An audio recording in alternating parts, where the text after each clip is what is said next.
Easy Explain on the Genealogy of Morals by Friedrich Nietzsche. First essay, sections 11 through 17. So again, the name of the title of the first essay is Good and Evil, Good and Bad.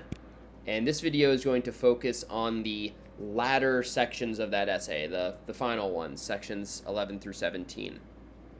So let's start in section 11 then. So again, gonna pretty much keep going with the theme, right? We're just continuing the first essay here. So let's kick this off, see how Nietzsche does it here. So Nietzsche says, how different these words bad and evil are.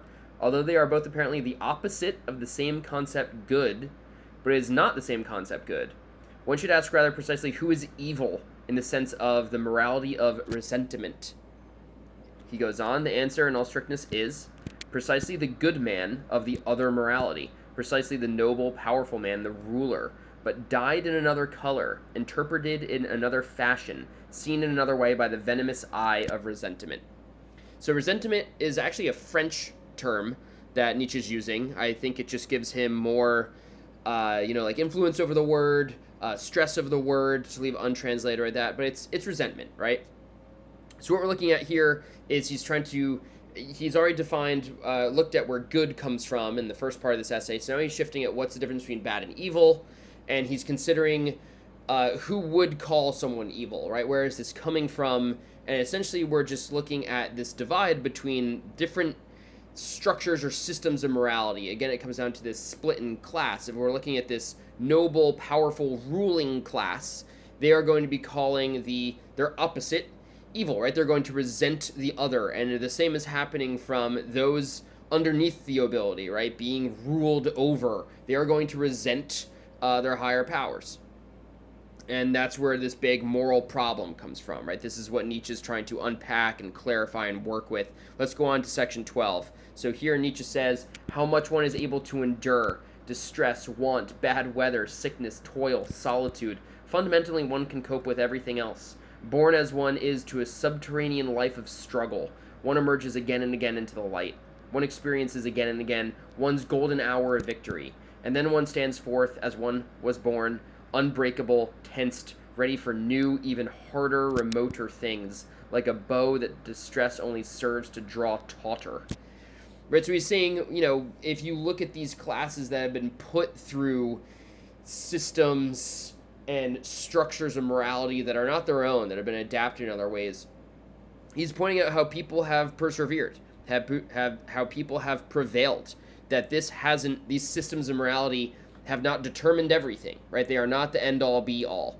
Let's move on to section 13. Nietzsche says, to demand of strength, it should not express itself as strength.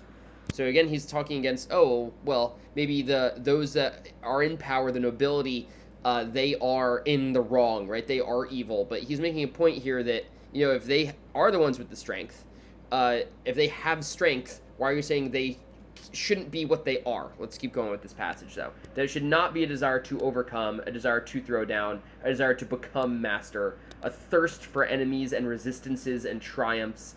This is just as absurd as a demand of weakness that it should express itself as strength. A quantum of force is equivalent to a quantum of drive, will, affect. More, it is nothing other than precisely this very driving, willing, affecting. So he's saying we can't change the nature of things here, right? He's saying in life there is this drive to overcome. This is a big theme for Nietzsche. We're going to see this later, especially in overcoming yourself.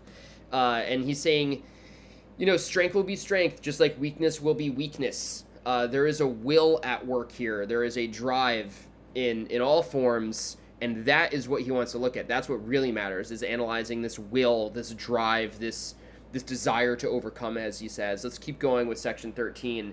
Nietzsche goes on, he says, popular morality also separates strength from expressions of strength, as if there were a neutral substratum behind the strong man, which was free to express strength or not to do so. But there is no such substratum. There is no being behind doing, affecting, becoming. The doer is merely a fiction added to the deed. The deed is everything.